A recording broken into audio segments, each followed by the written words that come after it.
Hello and welcome to episode 270 of the Smash Accept podcast. I'm your host, Michael Royer. You can find me on Twitter at DynastyDadFF. Guys, we have seen a crazy amount of Dynasty values change. We have been this entire process gone from, in February, started talking rookies and buy lows. And, now all of a sudden we're all the way into almost November, where, 3/4 of the way through October, and our buys are really starting to pay off. We see these risers. Snoog and I are going to tell you guys that you should be buying, guys that have peaked in value that you should be selling. Break down everything that's been going on. Nobody better to talk it up with than my main man Snoog. How you doing, brother? I'm doing good, Dan. This is the time in Dynasty, especially in fantasy football in general, where you should know what you're doing with your team. We're about midway through the season, closing in on that halfway point. Now's the time to make trades, get your team right, buy low on guys, buy high on guys. Just follow the market and be ahead of the market is the key, because the market changes after one game. Yeah. Someone goes out there and has done nothing all year and then drops 40, and then all of a sudden they're valued as a top 10 wide receiver. That's just how the market works. So you got to take advantage of those markets and those fluctuations and build a God squad doing that. We've been doing it across 20 leagues for the past few years now, so we're going to help you guys out with that as well.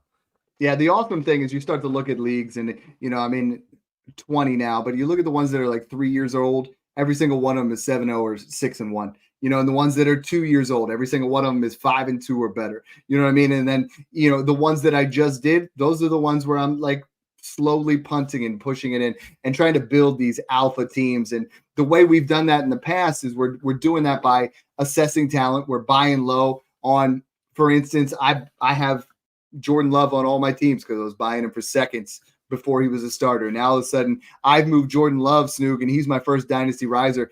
I have him as my Dynasty quarterback 4. All right. You look at what he's done. He's been a top 5 quarterback over the last 10 games. You can't deny it. I mean, I have Josh Allen, Jaden Daniels, Lamar Jackson, and Jordan Love over Patrick Mahomes, Jalen Hurts, and CJ Stroud at this point, because he's put up more points than Patrick Mahomes. He's put up more points than CJ Stroud. He's put up, equivalent points to Jalen Hurts. And when a guy is, a lot of times, if we took him out and we didn't say that he sat behind Rodgers for 2 years, and you insert him into the CJ Stroud year where he started the same amount of games, you would say he's arguably the QB1, because you're like, what he's done from his rookie. But because of that this created a buy low window up until now, and earlier, right before the week started, I was thinking to myself, man, I'm almost ready to move Love above Stroud. And I traded Stroud and Rashee Rice for Love, Saquon, and Derrick Henry. You can't do that anymore. Jordan Love is he belongs in that same tier. You could argue Joe Burrow's there. Snoog, I think, honestly, it's Josh Allen, Lamar, and then there's, Jaden, Love, Mahomes, Hurts, Stroud, Burrow. You might even be able to throw Caleb in there. I mean, it is a great time to be alive to involve yourself in quarterback trades. Jordan Love is so fun, man. I mean, he is a guy. He's so fun to watch. He's so talented. The arm strength, the arm precision. He's a certified dot thrower. But one of my group chats I have on Twitter, just with a bunch of guys that I've been talking with here for a while now, just in the space, is like 90 of us, but there's probably 15 of us that talk on the daily. And I always say, like, Jordan Love's like handsome Jameis Winston. Like, has a little bit of Jameis Winston in him, and then he looks like Aaron Rodgers, which is like literally Brett Favre. Like, you get that gunslinger, that talented arm thrower that can throw the ball 50 times a game, and then you get, what the heck are you doing out there? Like, he is an absolute pick machine. He's thrown a pick in every single game this season. He's thrown 3 picks in a game. He's thrown 2 picks in a game. If you're better, bet Jordan Love to throw a pick every week, and you're probably gonna win 75% of the time. If he cleans that up, though, like, now we're talking some serious points, because he's probably gonna lose like 30 points, 25.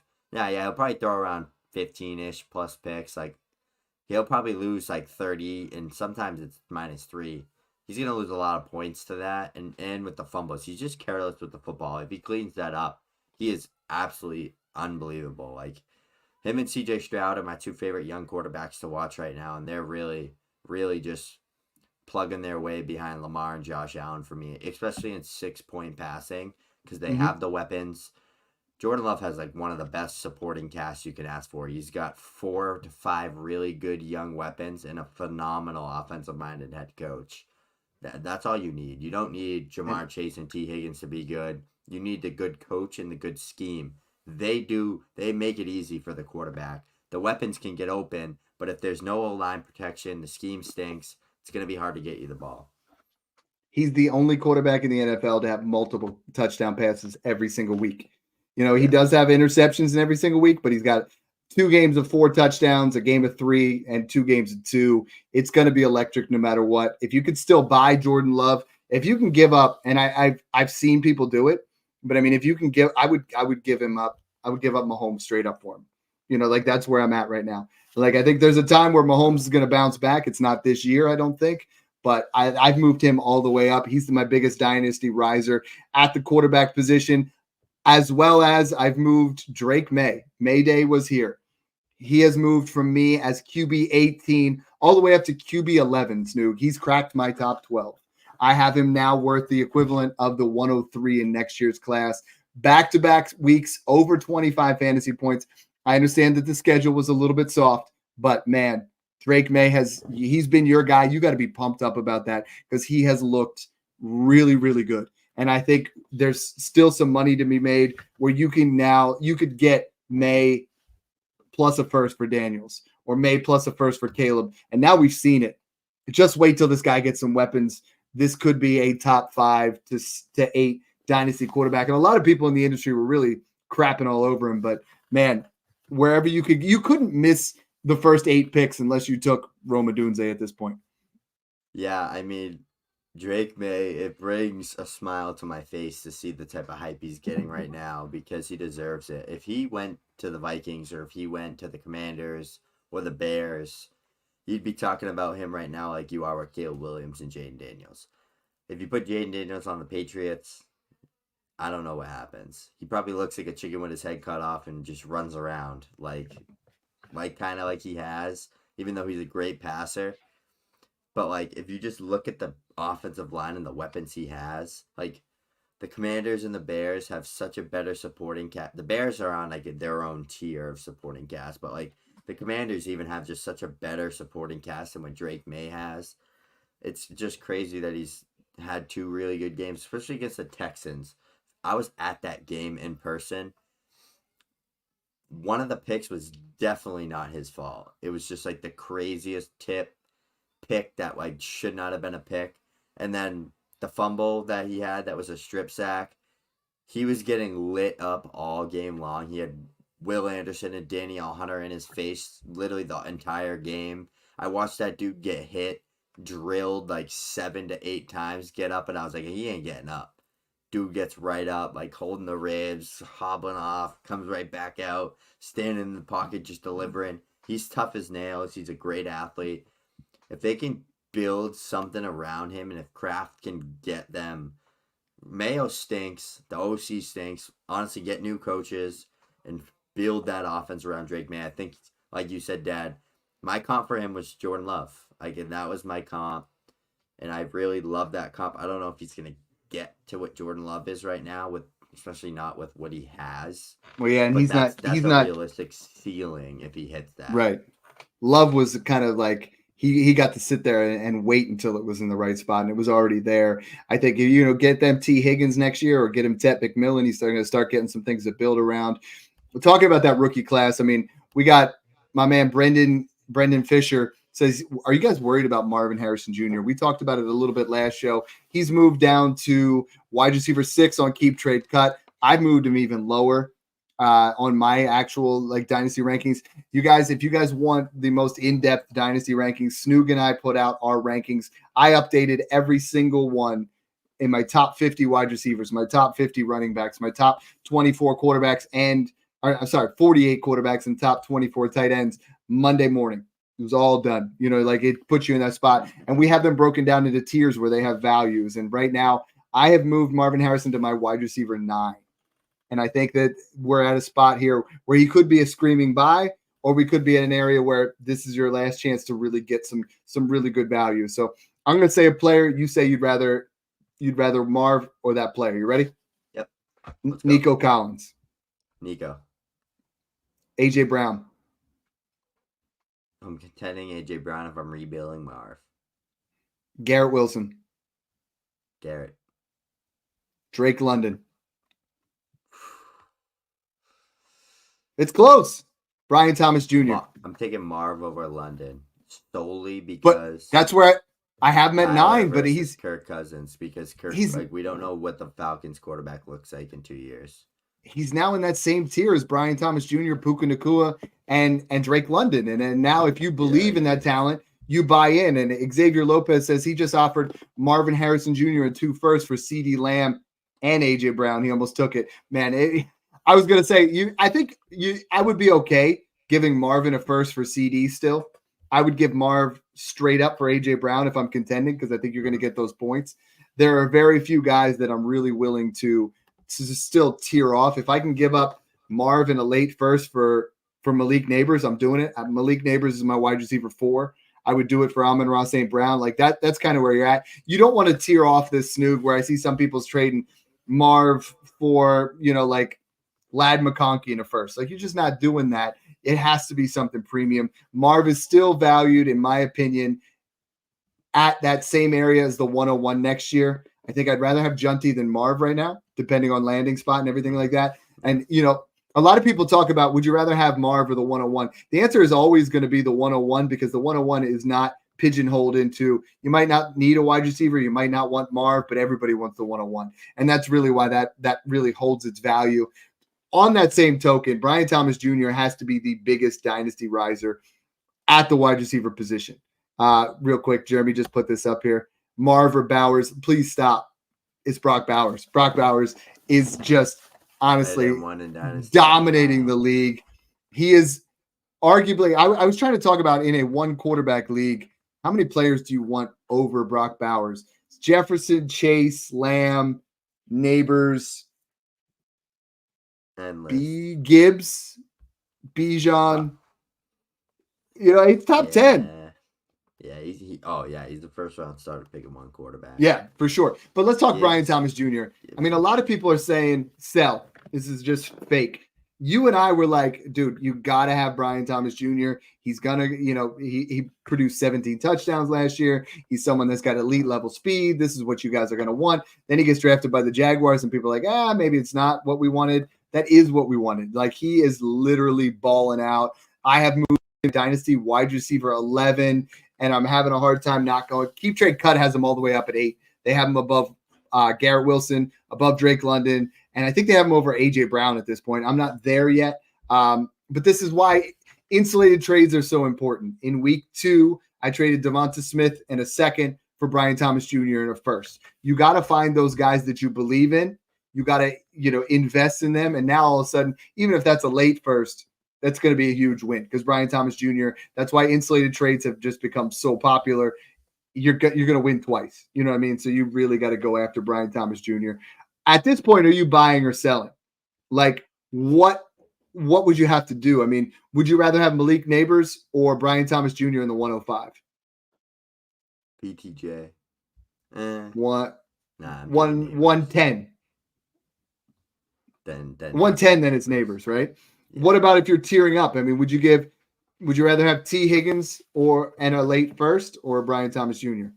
T. Higgins and a late first. I have moved T. Higgins all the way up to my dynasty wide receiver 16, and I don't think I'm done yet. Like, he is someone that both of these guys, you look at the show that we did 2 months ago, and we said, who are your biggest locks to increase in value? We had Drake May. We had Brian Thomas Jr. We had Kenneth Walker. We had T. Higgins. We had Rashee Rice. And like almost every single guy on that episode, and they went up in value. And it was just a matter of like, this is what we're trying to do, is just picking those next guys before they hit off. T. Higgins is really good because he's one of those high-powered number 2s that can be a number 1 in an offense that is horrible. Like this Bengals offense, or this Bengals team is horrible, but their offense is elite. Joe Burrow's playing great football right now. They're playing from behind a lot. They're in a lot of close games. They got to throw the football. They can't run the ball. It's literally the Jamar Chase, T. Higgins show.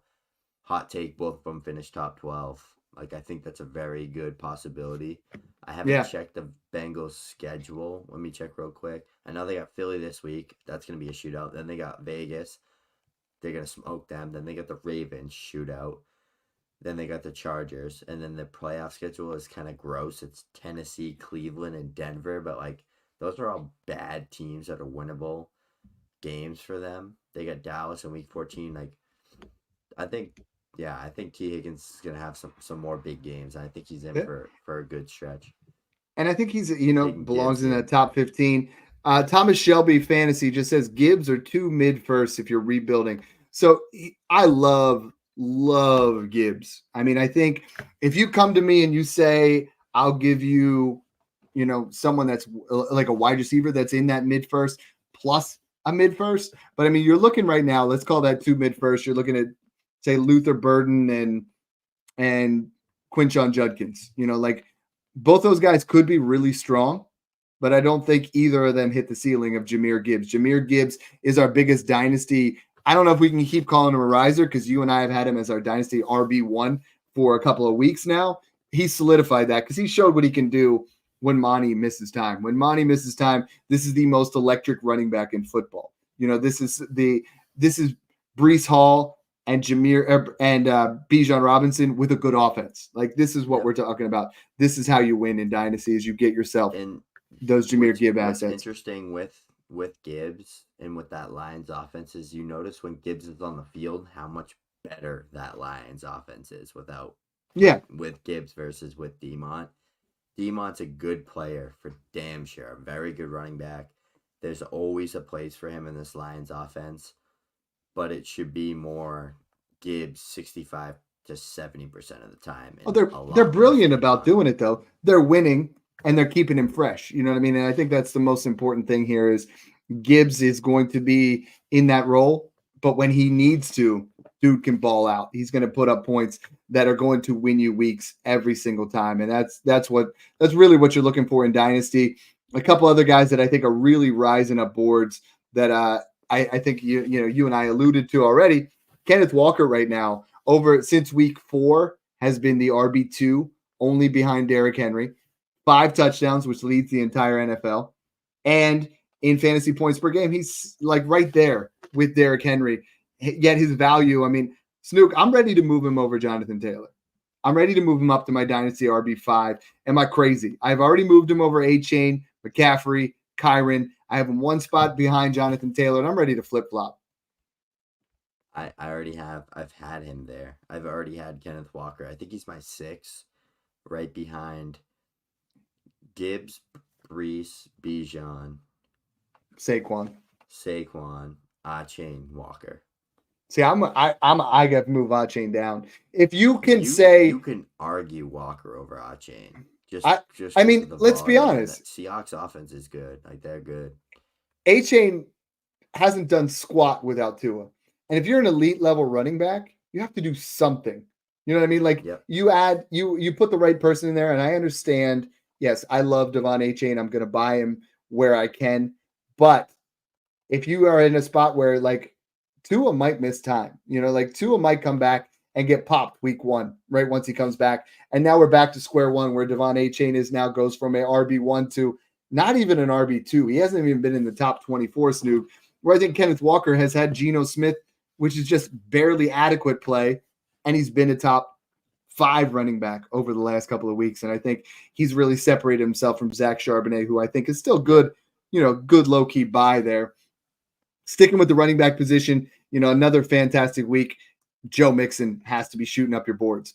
Joe Mixon has gone from a late first in the offseason, or late second in the offseason, to a mid-second, when the season started, to, okay, he stayed in that mid-second because he got hurt. Now he's an early second, and I might even pay a 26 first for Joe Mixon. I'm not saying I want to, but I think an early second plus. You give yourself an early second and a Devin Singletary or Zach Moss or one of those turd sandwiches you're trying to get off your roster. It feels good, right? Trying to push in there and get yourself a Joe Mixon. Feels good that we were pounding the drum for Joe Mixon all offseason, and same with Derrick Henry, Alvin Kamara, and those 3 guys are literally top 5 to 10 running backs, guaranteed. Yeah. I Well, literally I've don't moved. even want to say 10. I think I think, all right, Carr's back and Olave are back. Kamara's going to be a top 3 to 5 running back again, especially with Shaheed out. It's going to be Mhm. a lot of checkdowns to Kamara, and he's going to be a workhorse guy that's going to get a ton of touchdown Well, and that's a opportunities. buy window for Kamara. While once Huge Carr buy comes window. back, he's right there. I moved Derrick Henry up to my RB10 in Dynasty. I even said in the offseason that Same. there is a They're up 0% there for me. chance that Derrick Henry can increase in value, but he's been that good that my 111 to 112 range in tier 4 is Henry, Cook, Jacobs, Brooks, and Kamara. And I would buy any of them. I mean, I'm not buying Brooks unless it's rebuild, and then even then, he's just a weird. He's in a weird spot for me. Like really mentally, I think he's worth that, but I wouldn't pay it anywhere. But I mean, if Yeah. I got to buy a running back, give me Henry, give me Jacobs, give me Kamara, give me Mixon. That's what I want. That's the way I'm going. And if I can tear up off of Jordan Mason, Tony Pollard, David Montgomery, Isaiah Pacheco, James Conner, let's do it. Let's get it done. Just go ahead and get it done. Couple other risers here. I mean, you've got to at least be happy that Nick Chubb was back on the field.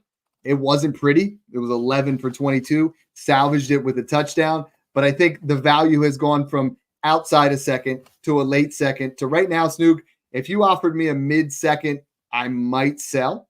But I think he's just going to continue to increase in value and clearly be the focal point. Now that Jameis Winston's involved, we might see some more points. It could be a lot of ugliness, but we're going to see more throwing. We're going to see more opportunities for the defense to have to key in on that passing game. And I think we might actually see Chubb increase in value. Hope you're right, because Nick Chubb was a guy I was buying for thirds and pennies on the dollars all off season. I feel like Chubb's more of a play for next year, but I think he's a freak, man. Like if there's anyone that's coming back from a leg injury like that the year of, I feel like it's Nick Chubb. So he's a guy that I like buying still. Like I still think that we should buy low on him. We got tons of questions. I want to get to as many as possible. Make sure you guys, the only way to really get your question 100% on, or for us to diagnose your roster, is those super chats. You guys keep doing that every single week. I love that. I want to talk about the tight end position because Snook, the tight end position has gone from an absolute wasteland to, okay, damn. There's 3 or 4 guys here right now that are really starting to move up the boards. I mean, Brock Bowers, let's be honest, if you could still buy him, just do it. I offered Sam Laporta, Mark Andrews, and a second yesterday, and I got it shot down. You're going to have to be ballsy, but this is a 21-year-old kid who's going to run the tight end position for the next decade. If you can buy him, do it. We were saying everywhere to buy him at that 105, 106. He was slipping to 108 in a lot of places, but the buy window is over for Brock Bowers. The sell window shouldn't exist. Just keep Brock Bowers and ride it out. For me, the biggest dynasty buy is there are 2 tight ends that I'm just buying everywhere. Because let's be honest, it's Bowers, McBride, and Kittle, and that's it. Everybody else makes you upset, except these 2 guys, David Njoku and Tucker Kraft. I think are just flying up the board. I would pay a late first if you're in 0.75 tight end premium. You could even argue that Mark Andrews is starting to ascend back up, but I'm buying David Njoku anywhere I can. If you play him 0.75, he had 31 fantasy points this past week, 10 targets. He's the guy to own right now. He is that guy where I want Kittle, but I would trade. I offered it straight up Kincaid for Njoku in a league, and it got denied. But I'm like, that's where I'm at. I'm done. I'm done with Kincaid. I'm done with Laporta. I'm trying to tear back to get Njoku, to get Kraft, or even TJ Hawkinson, who once he comes back is going to be a boss. It's crazy to me that Kincaid they can't get him the ball, and he just hasn't been so It- good because It doesn't even he make looks sense. amazing. Every time he touches the ball, he looks amazing. Like he catches everything. He's always Buffalo open. coaching is really bad right now. It just drives me crazy, like that. Just that offense. It's one of those offenses where it's everybody eats. Like I don't care if you're the best player on the field. They're not eating much. Yeah. It's like you're That playing thing. Oregon Trail back in the day and you're playing on bare bones. We are not getting everybody's eating big time. Tucker Kraft. Kincaid's a good buy low. Yeah. I mean, I think you can get these guys on the cheap, but I think Tucker Kraft is a point where I'm willing to pay an early second now. He has shown enough. He's tied to Jordan Love. He has had some big time flash weeks. 3 out of the last 4, he's been phenomenal. And the rest of the position really is bothersome to me. So, I mean, this is kind of where I'm at. I'm perfectly on there. I am buying as much Njoku and I'm buying as much Tucker Kraft as I can as possible. Running back position. I know you're not going to love some of these. These are my biggest risers. Josh Jacobs, since Jordan Love has been back, has looked really good. He had his first receiving touchdown since the Reagan administration. Like, dude, he was, I mean, like, honestly, it's been so long since he had a receiving touchdown. I loved it. He was right on there. I'm also buying in right now. Brian Robinson's value is up, but he's one that's interesting to me, Snoop, because, you take away the last 2 weeks, he just 88 yards, but he finished outside the RB 20 spot in both weeks, but completely propped up by touchdowns. He scored in every single week. Sometimes you just got to roll with that because the guy's scoring touchdowns. Other times it's like, is the luck gonna run out? So what are you thinking on Robinson right now? I said this about Brian Robinson preseason. His ceiling is like what Jamal Williams was on the Lions. He's gonna score 18 touchdowns. Jamal scored 15 touchdowns. He's better than Jamal Williams. Yeah. We'll just start with that. But, like, that's the type of role he's in. He's like Jordan Howard on the Bears. I don't know if you remember that. That's my comp as well. 1,200 yards, 9 touchdowns, and you're going to get a guy that's finishing probably outside the top 5. Jordan Howard was worth a first at one point, and I think this is why when I if you're not catching footballs, your ceiling is extremely capped. And he's literally a guy that relies on a touchdown every week to be an RB1. Yeah, for sure. Next one, I got a question here from Los Talks Pats on X. George Pickens, Josh Down, Jonathan Brooks, mid 25 first and second for Justin Jefferson. I'm rebuilding, and I would be able to get Jefferson. A lot of you guys are asking about rebuilds, and you end up asking questions of saying, well, I'm getting the most players and the most picks here. And that's not what it's all about. Like, the rebuild process that we teach is 1, you're trying to minimize risk, and 2, maximize rewards.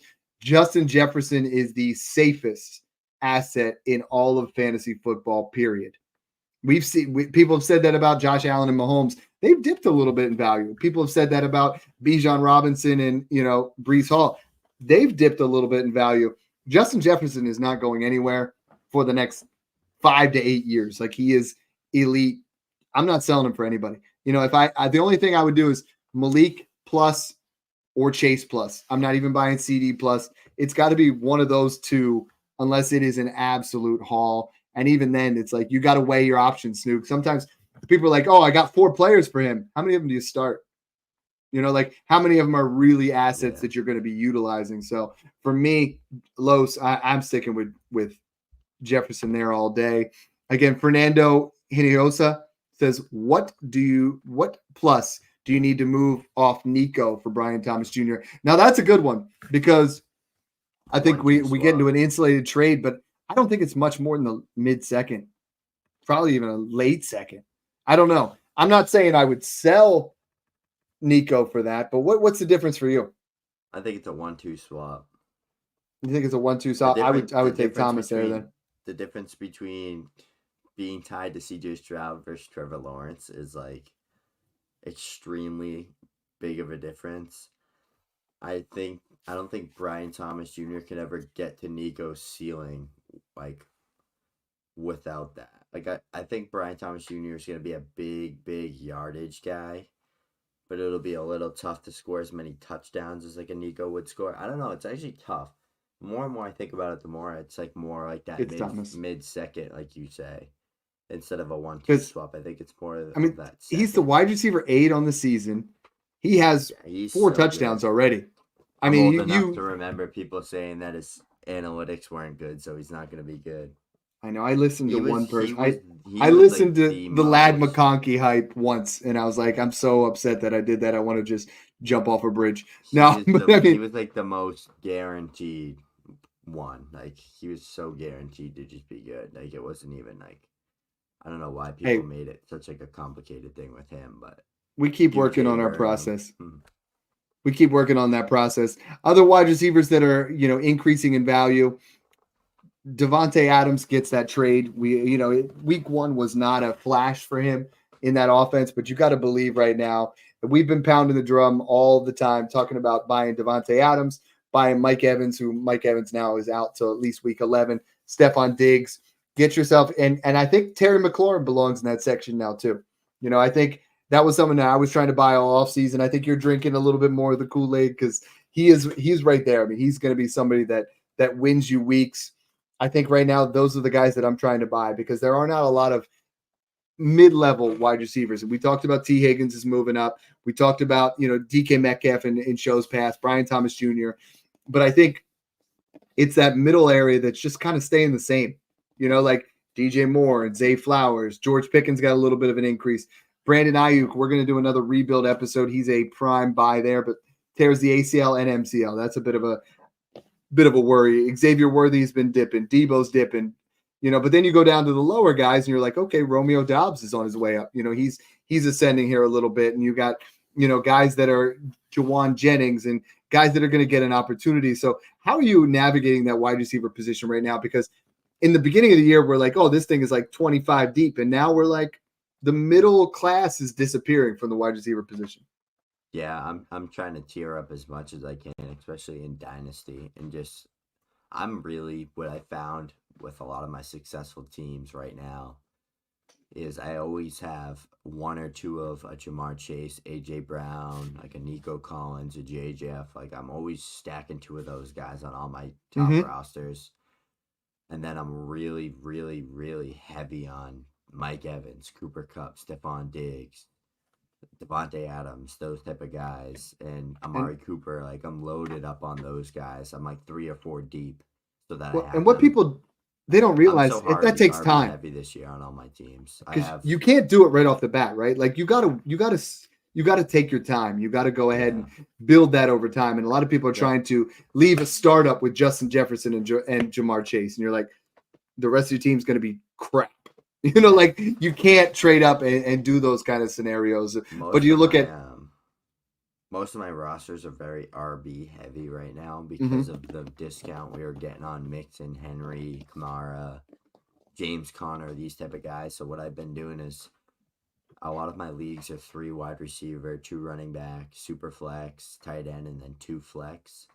So a lot of the times I have a lot of Jordan Mason too, just from waivers. So a lot of the times this year I've been running, like I have a lot of Gibbs, Kamara, Mixon, these guys. I'm running four running backs in the lineup, and then I have like a 2 stud receivers and a Diggs, or like a DJ Moore or a Kupp or one of these guys in that 3rd wide receiver spot. And it's just been really, really, really good I have a lot of first place teams and a lot of teams that look like they're going all the way. So I'm excited for this year. I should make a lot of money, hopefully. Have a lot of success. That's what it's all about. Yeah. And we just wanted to make sure you guys are checking us out on YouTube, checking us out on the Discord. There's been a lot of great things. A lot of people really saying, I had one guy reach out and he's like, Dad, last year before I joined the Discord, I was winning 30 to 35% of my leagues across the board, like not winning my leagues, winning my matchups. He's like, since I've joined up with you guys, I'm winning 65 to 70 right off the bat. Those are huge things because you're going from, you're in a community where you're making friends, you're getting guys, you're getting information. But when you talk about what really is important is he's just doubled his win percentage from what he was in years past.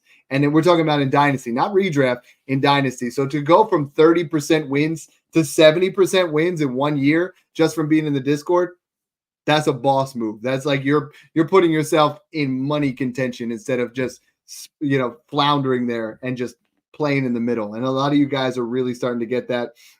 I worked today. I worked an 8-hour shift. I got done. There was 91 DMs. Like we're cranking in there so much, Snoop. Guys are talking shop 24/7. It is literally the best place to be at. I know you've been answering questions like crazy, and it's just a really rewarding thing that now that it's a year old, that people are starting to be like, damn, look at how much money I'm going to make instead of just sitting back there and being like, you know what? Hopefully I win this week. Now they're like, I got a plan. We're going to win this thing.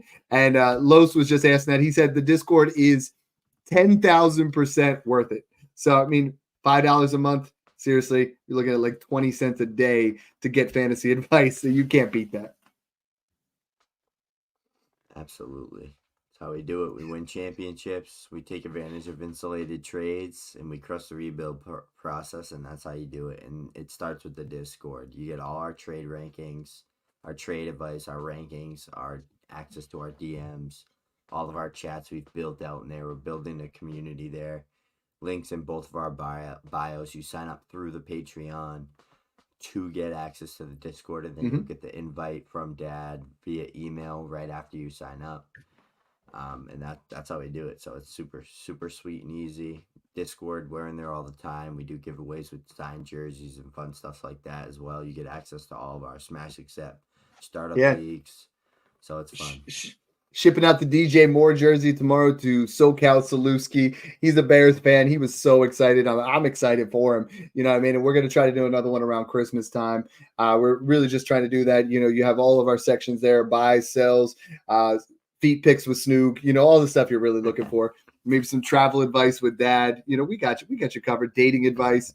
But no, we've really been hitting that hard. Really love the support that you guys have given us. We wanted to bring you a Risers show. We're trying to do 2 to 3 shows a week or more because you guys keep craving for more. So we just wanted to thank you guys for all the support. Thank you for what you guys have been doing. If you got any questions, I'm at Dynasty.ff. He's at FF Snoog. Thanks for tuning in and enjoy the process.